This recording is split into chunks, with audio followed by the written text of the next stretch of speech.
email. And here we go. Hey, everybody. Again, this is Kristen Smedley, CEO and co-founder of the Curing Retinal Blindness Foundation. I am all smiles. Maybe I'm a little delirious from the storm that we seem to. I think it may have finally stopped snowing here in the Philly area. It just kept on snowing for a few days. So if you are in one of those places of the world, and we are a worldwide global organization, if you're in a place that has a lot of snow and you continue to live there, send me an email and tell me why. I love my town. I love Philly, and I love snow right before Christmas. And then after that, I'm done with it. So muscles are sore. Everybody's tired around here from shoveling, but this is too exciting a time to not come on and chat with all of you. And I want to just dive right in. Like I said, I'm going to bring up some team members in a few minutes here to share all the great stuff that has been going on. But we wanted to, in this day and age of just everybody's Zooming, everyone's on Zoom, everybody is doing all this virtual stuff. So we thought, let's just come on tonight and tell you some exciting things that we have going on, as opposed to sending out our newsletter that you just have to read and read and read, right? This is more fun. Then you get to know some of the personalities of the group tonight. So with that, I wanted to first say a ginormous, huge thank you to everybody that pitched into our end of the year campaign that we did to raise $20,000. And I actually, I work my brilliance in this organization, and I have other people work their brilliance in this organization. I don't even remember what the actual total was that we received, but I know that at last count, we got incredibly close to that $20,000. And here's the thing. How bad was 2020? Let's just say. We're going to revisit it for about 5 seconds. Then we're going to move on to good stuff. Everything was upside down and inside out, and so many of you were like me, watching your bank account and making sure that things were clearing and trying to pivot and figure out new things to do to be able to pay for college and have all the stuff going on that you typically have going on when so many things were shut down, right? And yet, with all of you that had all of that going on, you still showed up for this organization at the end of the year and made it one of the most grateful and exciting holiday seasons that we have had here at the Curing Retinal Blindness Foundation, because you really pitched in at a time when we know it was so hard for you to do it, and still gave to this mission that is pushing us forward and still moving mountains, thanks to all of you. So thank you to everybody that contributed. If you're on our email list, you'll be seeing some stuff come out with thank yous, with numbers, and getting thank yous for all of the donations. We are really, really blessed here to have so many people cheering us on and funding us on. I mean, let's be honest, we need that funding, right? Okay, so a few updates before I jump in with my team members and talk to you about some exciting things going on. I am hoping that you all have gone to the brand new crb1.org. We have not had we had only had a new website once. We launched, this is our 10th year, you guys, 10th year on this planet. Look what we've done in 10 years. Is that wild? We're going to do some fun stuff throughout the year to highlight all the work that we've done and been involved in just 10 years. It's outrageous in all good ways. But when we launched back in 2011, it was Memorial Day weekend of 2011, I actually found one of those websites. I don't even know if it's in existence anymore, but it was like a template website company called .easy. No offense to the .easy people, but there's a lot of user error that can happen on my end. And I was like, user error overload. I created on Memorial Day weekend of 2011 a little .easy website that had 10 stories of families that I met through Facebook. This is why we do a lot of stuff here, because this is where it all began and the connection began. And we had 10 stories and a donate button. And now here we are. If you look at that website now, we a few years later, the folks near my hometown at oneseo.com so graciously donated their services to get us looking more professional and be able to handle all the traffic that we were attracting. They were absolutely phenomenal. And then just this year, we've launched the new one that is a little more it was done by a life sciences oriented company to be, because we're a leader in the space, we wanted it to reflect that and do all these little things that we need it to do. You can tell I'm not the techie one. I'm like, all these little things we needed it to do. I don't know. I heard about wire frames or main frames. I don't know, all kinds of frames. There was all kinds of things that went on with this. But if you haven't seen the new CRB1.org, go check it out. It is I'm getting messages from the oddest places. I mean, connections on LinkedIn that I'm connected to for different reasons are messaging me saying, oh my gosh, the website and the pictures of the kids. It's phenomenal. However, when you're there, my favorite part of that website, and actually it brings tears to my eyes because it's one of my most favorite things that our team has done in our decade here, is the kids blog. We have a new blog of the kids. I have to stop saying kids, right? Because some of them are a little older. The young people that are impacted, affected by CRB1 retinal disease are sharing their story. So to know our history and our story, it's been our families telling the family story of the person in the family that was diagnosed with CRB1. And now our CRB1 kiddos, sorry, some of them are in their 20s and 30s now. I still say kiddos because they're younger than me. They're telling their own stories. And I'm going to bring up, I saw that Olivia's family is here somewhere, and we're going to bring them in a second because it's Olivia Hoffman that started that. So we'll bring them on to talk about that in a sec. Also on the website, you will see the research projects. It's a little easier to navigate now. Well, let's face it, it's a lot easier. I think when I designed the first one with our first web company, or the first revision with the big web company, I don't know. My brain goes all over the place. I guess I had a lot of time on my hands back then that you could have to click through 75 things. No wonder they looked at me like, what are you doing? You had to click through a bunch of things to get to where you wanted to go. Now, who has time for that? It's like click once and you get the information that you need. So I want you to go on there on crb1.org and check out all the research that we have funded before and that we're currently funding. And then we have some updates to add to that. But I wanted to, and since you can read that, and I don't want to spend a lot of time on that here, I want you to check out the website, a little plug for the website again there. I did want to highlight one particular group. Actually, it's sort of two, but in one building. And that's our team members at Columbia University in New York. Now, I know we all got slammed in 2020 by the pandemic. However, in all parts of the world, wherever you're watching from, Columbia University was a huge one that got slammed with not even being allowed in the building from the very beginning, and still trying to make things work, and access to files and all that kind of stuff. And like everyone else on our teams, they just kept working. I mean, I was in Zoom meetings with them weekly at some points where they were, checking in with their team and the students there that are working on things. I mean, it was absolutely unbelievable to just, to be perfectly honest, I sat in some of the meetings like this, like wide-eyed, mouth on the floor, listening to how they make all this stuff work, and the conversations that, okay, most of them were over my head, about our natural history study and the information that was needed and that kind of stuff. So the natural history study is coming along incredibly with that. The team, to get to see the whole team. I mean, I usually meet up with our advisors that are from Columbia and talk about, what we're working on and what we're funding, but then to see all the folks that are the nuts and bolts of making it happen was incredible. Always looking for those silver linings in this mess of 2020, right? So that was a big one. The other one is Pete Quinn, that is working on CRISPR as an option for CRB1. I mean, because of all of you, we're able to fund him to full-time work on that for us. Clearly my children don't watch me doing these things because they're calling me. Ah, don't you just love our kids, our biggest fans, right? Anyway, so we'll call him back later.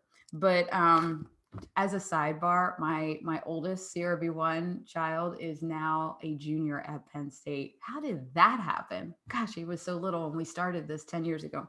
Anyway, I digress. So Pete Quinn at CRISPR, at Pete Quinn at Columbia, that is working on CRISPR. One of the things I wanted to mention about him is that this is the beauty of an organization like this, that we literally figure stuff out as we go. I don't know about all of you, but I was not trained and had no plan to do anything like this. I was a pretty dynamic third grade teacher. And as a matter of fact, when we launched, somebody that is in the space and did train to do this said that in reference to me, that little mom wasn't going to make a dent in this field. Well, he didn't know that little mom knew how to bring in other moms and dads and grandparents and specialists and build a team around herself that could not only make a dent, but kind of rip the door off of that little niche of a field, right? So we've done a pretty good job. There's a little lesson in, if you think maybe you don't have the skills, yes, you do. You find them. You absolutely find them, especially us parents, right? So at any rate, I was not trained to do any of this, and most of our team wasn't trained to do any of this, but we know how to figure things out. And look, raising children that learn, see, do things differently, you just have to get creative with things. So when everything was shut down and all of our fundraisers were shut down, and our trips around, the 3 trips we had scheduled for the United States, plus 3 other countries that we were headed to, it all got shut down. As you know, our team said, how can we still serve? How can we still keep moving forward?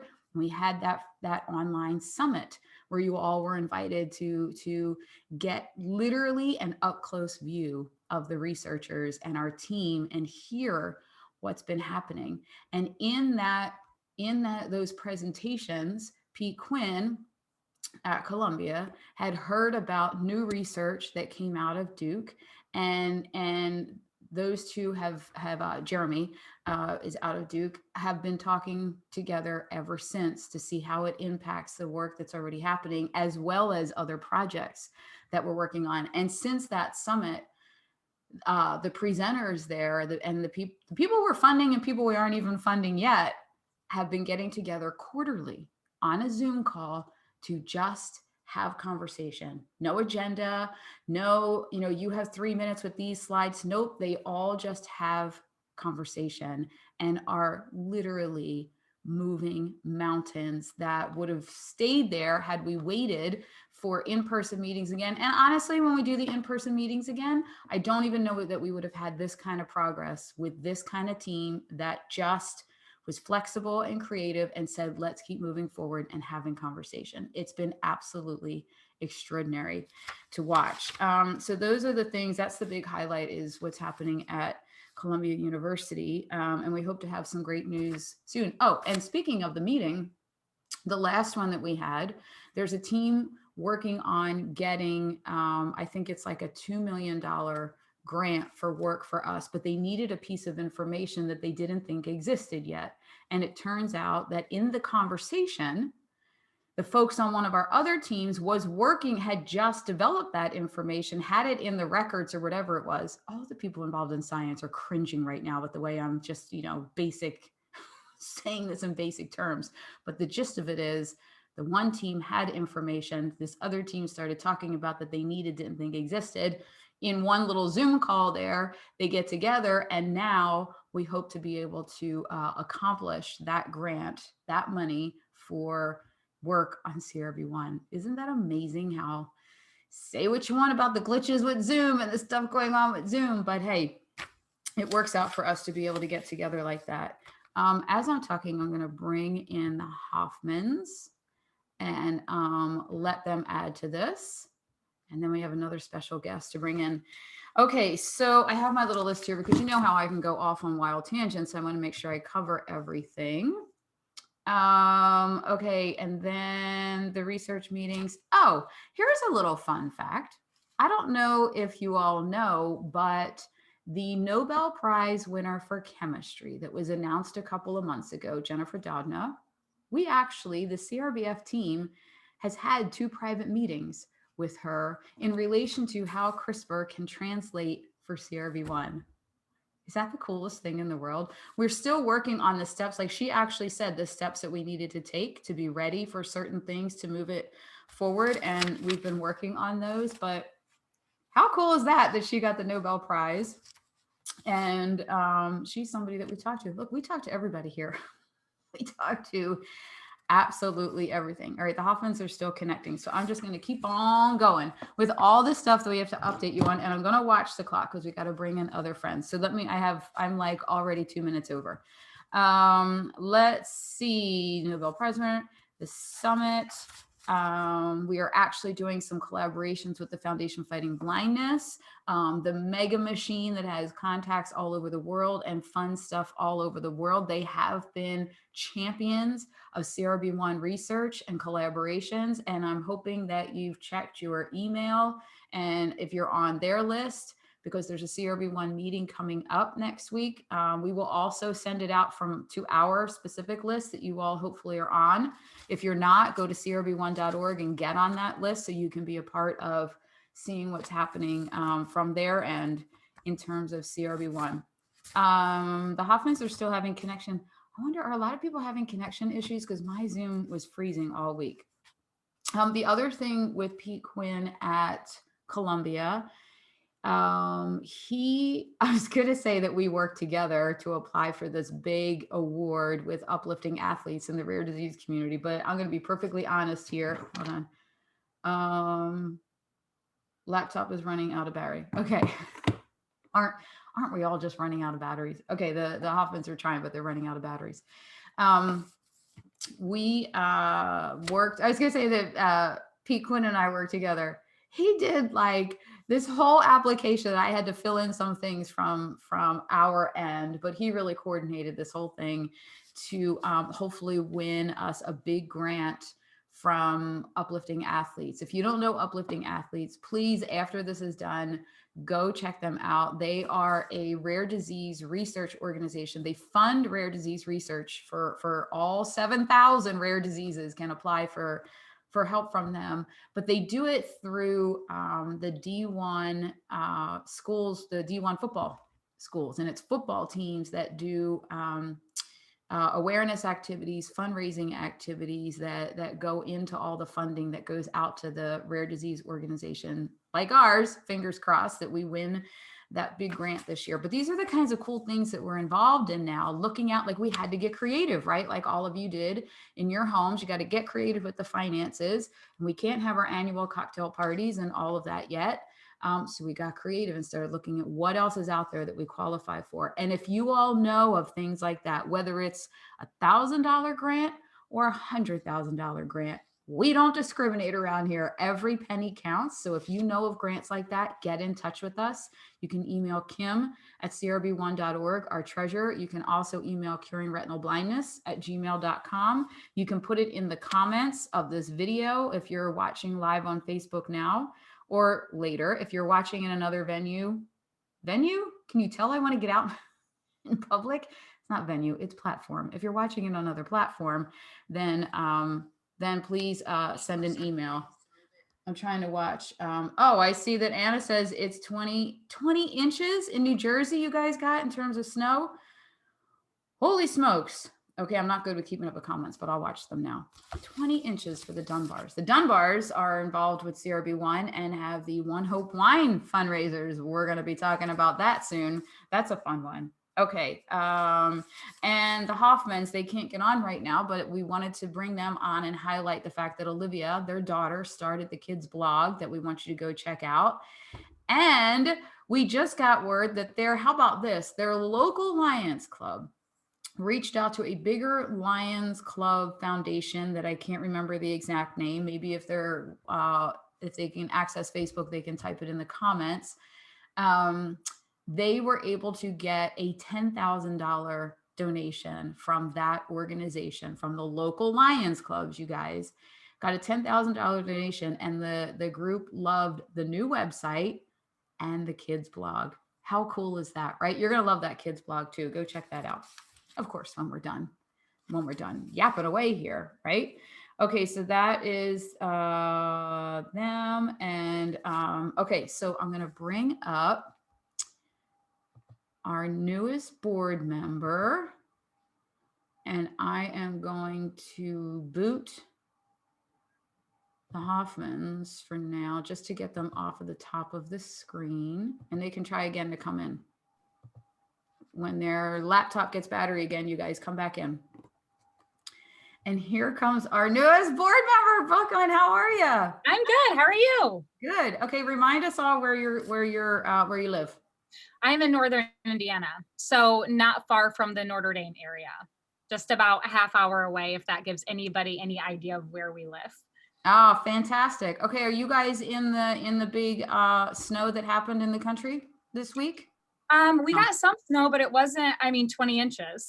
So, I think the Dunbars, I think they win the prize. Yeah.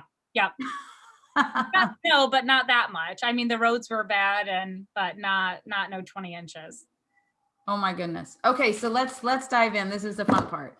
So let's tell everybody that doesn't know you yet. First of all, you're in Indiana, and you have how many children affected with CRB1? Two. And they're your only kids, right? My only kids. Okay, so tell us about the girls. So Nadine is 4. She will be 5 in March, which is just breaking me. I don't know why 5 is so tough. 5 is tough. Why is that? I don't know. I think like kindergarten, and just she doesn't need me for everything anymore, and it's just hard. Yeah. Vivian is 2, and she'll be 3 in April. And both girls were diagnosed just over a year ago, so not even that long ago. We went with a diagnosis of nystagmus and strabismus for a couple of years before getting our official diagnosis. Yeah, I'm sure there's a lot of people watching that are nodding their heads, because that's where I started also. I think that we had 5 different thoughts of diagnosis, and they didn't really come up with CRB1 for a while. Yeah. Okay, so you had the strabismus and nystagmus. What else was going on that was that the only thing that you were like, something's not right? I think for anybody that has a parent of a kid with Leber's, you just know something is majorly wrong from 2 months old and on. I think the doctors wanted to keep telling us it was this, because I don't think they really knew what it was. Yeah.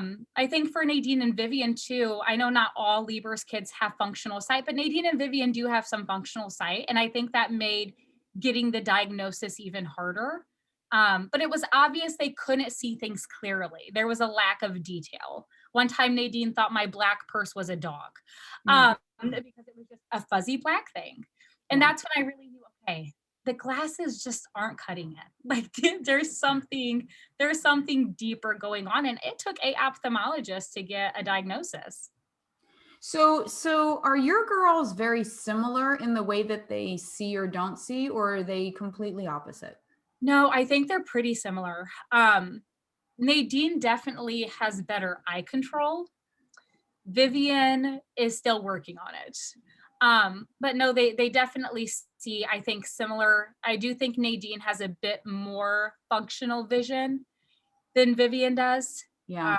But she's also older, so it's hard to tell. I don't remember Nadine at 2 and what she was seeing or not seeing. You know what was hard for me? So Michael and Mitchell are so different, right? Yeah. In every possible way. And everyone that's watching that knows them, they're like, they so are. And even Eric Pierce said to me one time, Kristen, they are completely different, even in the retina. Like the disease just does not present the same. And I used to wonder though, when they were little, they were like little, and Michael was always like 3rd percentile for height. And I wondered if they really didn't see much, if they had a lot of similar vision that they have now, which is hardly anything, but they were so close to the ground, that I'm like, well, they could track a soccer ball until about 5 or 6. And I'm like, it was like every growth spurt. That's a great point. I've never thought about that. They are so close to the ground. Yeah. Yeah. I'm watching, I just noticed that Irene Momini, you guys are like biggest cheerleader, the lead of our scientific advisory team that actually was the first specialist that we went and saw, is commenting about the natural history study paper that they sent to the Columbia collaborators. How amazing is that? She's probably cringing over. I'm like, maybe it was how tall he got. You know, there's probably some scientific. It's just mom talk, right? Yeah. And I'm like, oh no, I think it's because he got taller. Who knows? There was something with the field of vision or whatever. You know But what? I mean, thanks for tuning in, and just plug your ears when I start talking about science and retina stuff, because you never know what's going to happen. So at any rate, okay, so your girls are young, very young, and you're so new to this. So what has impressed me so much is that I was a complete and utter disaster when Michael was diagnosed, and then Mitchell 3.5 years later. I'm not as bad with Mitchell because I had Michael as my little role model. But the fact that you come out of the gate with, we just got this diagnosis, and you called us and said, how can I help? And lo and behold, a year later, here you are sitting on the board. Here's my question for you that I know so many of our families are sitting and watching us, still with tears, still with their hearts hurting. Where does that come from in you to just say, okay, I've got two that are affected. Everyone, I'm certain, in your life, like in mine, would give you a total pass to say, honey, you just sit there and you hug those babies and you don't really have to do anything else. Where does it come from that you said, no, I want to get involved in this? You know, I think a few things. I think one, being a Christian and having a foundation in Christ, and just knowing that no mistakes are going to happen, right? And things that are supposed to happen are going to happen for good reason. And I think second is, I don't want my girls to ever feel as though they're victims to this. That they're going to be treated differently, or I'm going to be sad over their diagnosis. Now, I think it's okay to grieve. And I went through sadness too. But I also thought, you know, after not getting that RPE65, once finding out it was Leber's, right? We pray so hard for that one mutation that has a gene therapy. But then, Kristen, going online and seeing this whole platform and foundation that you've laid for CRB1 and kiddos with it. And it gave us so much hope that this could really be a reality. A gene therapy for them is very much going to be a reality at some point. So I think, you know, just having a strong foundation, knowing that my girls, there's nothing I can do to change this right now. And they're brilliant and they're great and they're amazing. And just because they have this diagnosis, it doesn't change who they are to me. And it doesn't change who they are to people. They are still Nadine and Vivian. Regardless of whether they can see or not see, or they run into each other all the time. I mean, that's okay. And then I think just being able to go online and watch Hannah's story about, you know, the little girl that got the gene therapy with RPE65, and then seeing that you have this whole nonprofit dedicated to curing and having a gene therapy for CRB1. It was just thing after thing that I think really uplifted us and gave us hope, and just peace about the whole situation. And I know it's hard, and it's okay if you're not someone that can just come out and say, I'm going to do this, I want to be a part of it. It's okay to grieve and it's okay to be sad. But I hope at some point, if anybody's watching that is just really struggling, I just hope at some point you realize that they're still so capable of so much, sight or no sight. And Kristen, even hearing your boys and all that they've achieved has been so inspiring. You know, I've been on so many interviews lately. I don't know what has been happening that all of a sudden I'm on Zoom almost every day with interviews talking about where the boys are and where my journey started.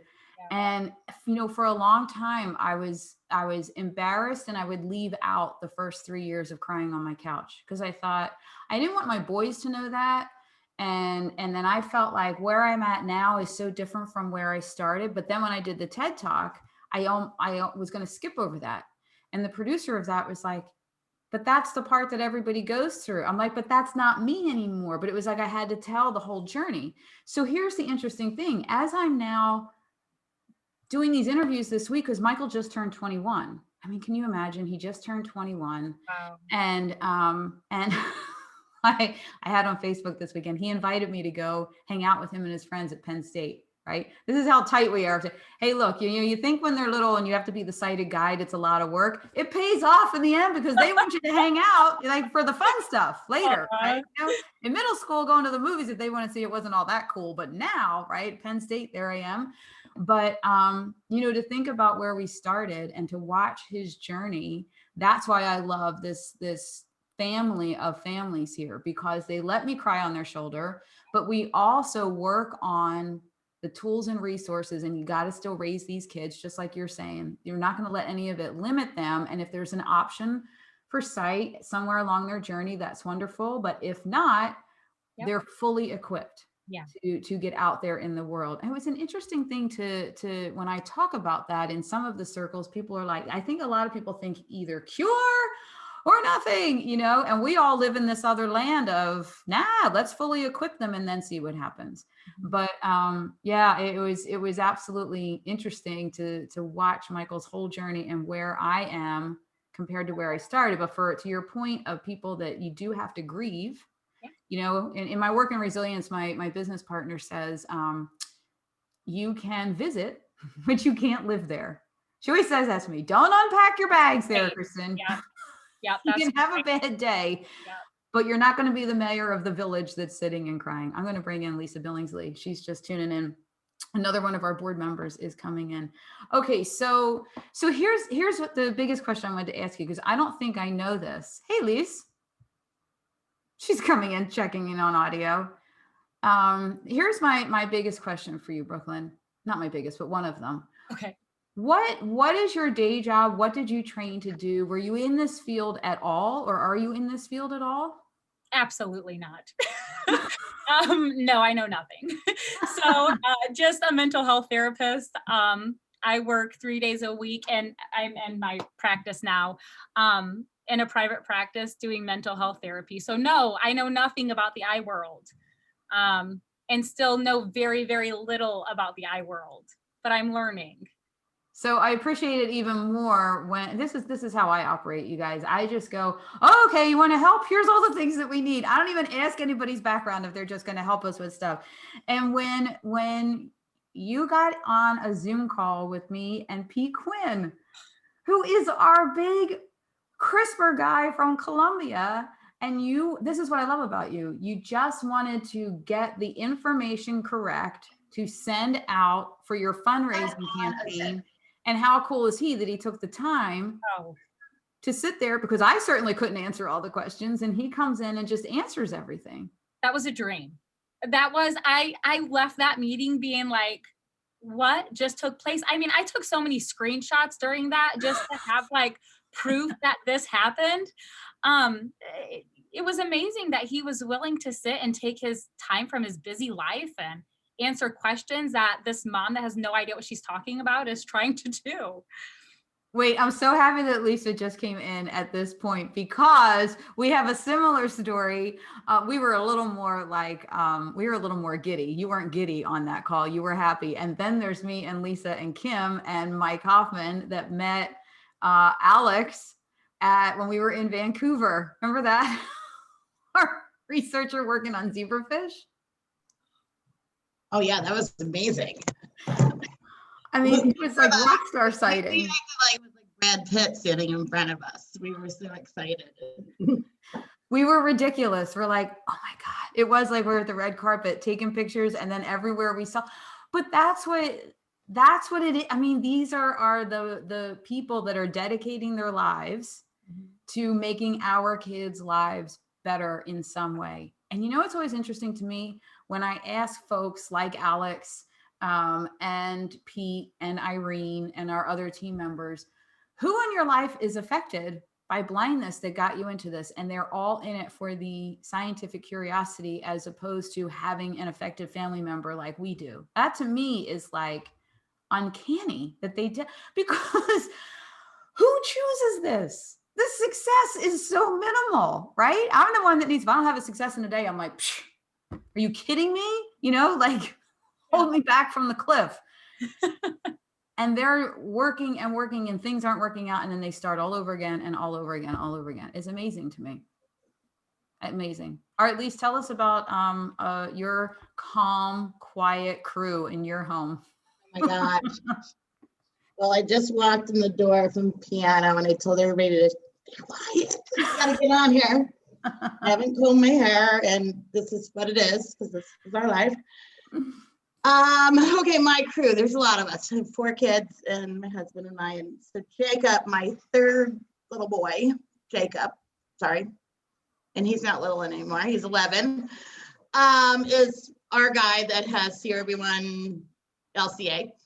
And he's amazing. It was his piano that we were at, and they're teaching him how to play by ear. And he's just a really cool, smart cat. And he's standing right here and he needs to go in the other room. Anyway, yeah. And then I have a little girl who's 9 years old, and we're just like everybody else. We're as normal as can be. We're crazy, haphazard, crazy Wednesday night. And we've just, ever since Jake was diagnosed right at 2. And ever since then, I call Kristen. We've been best buddies ever since. We talk to each other every day of our lives, or, whatever, text or whatever. And we just have learned and moved forward and accomplished so much and finding a cure. And now it's become, for me, it was so much about Jacob in the beginning. And now, of course, it's still about Jake, but it's about everyone. And I just want, it's become a life's mission of getting, people to be able to see. It's such an incredible, to me, it's just so much more, even for all of my family. It's, Jake, come say hi. Sorry, I told you we're totally chaotic and completely unprepared for this. I love your house. I love the stuff that goes on there. It is so fun. Anyway, here's Jake. What's up, Jake? Good boy. How are you, man? Live. Piano man? He gets braces next week. Oh, fun. It's very exciting. But anyway, yes, great, fabulous group, changed my life. I'm so grateful to be part of this foundation. It's just an amazing part of my life that started out so tragic and has now turned into being something that, there's always a bigger plan, and this is case in point of all of it for me, definitely. I love it. There's always a bigger, better plan than what and this is totally it. So I love it. And it's going to turn out amazing. Now, let me ask you this. Part of that. Lise, so you've been fundraising, you've been on our board for, my God, I feel like forever, for years. So you're fundraising every year, and it grows and grows. And you have the softball tournaments, and then the Wichita State, is it, that does the whole day at their softball stadium and all that. What did you do pre CRB1 fundraising? What was your field?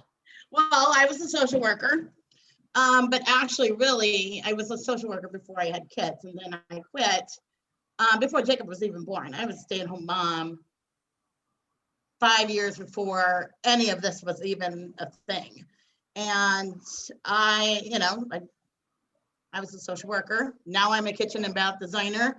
I know I'm just like you guys. I threw my hat in the ring and I figured it out and I learned, and I still have a lot to learn. I'm, as you can tell, totally fly by my pants, just do it. And somehow, you know what, people can sense when you care.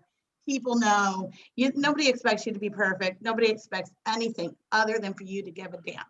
And when that's genuine, that's all you need.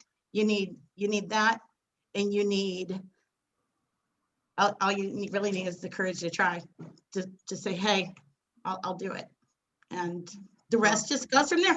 I don't even know how we've gotten this far. I have no idea, but somehow we are. Right. Love it. Well, you have some good folks that you've recruited to help, and I think that's really the thing. I mean, look, for everybody watching, we've raised over $1.4 million like this with people like us. I mean, a third grade teacher, social worker, mental health, moms, dads, grandparents. Oh my gosh, my parents they recently downsized, and they had like half of their shed in the backyard was all of our fundraising bins, we figure it out. And it, that little bit that you're able to figure out and get some people behind you and get some help, then we end up on this board together, steering where all that is going for all of our kids. I mean, it's absolutely extraordinary. So my point to ask you guys all these questions and have this conversation is for people that are watching that think, I could never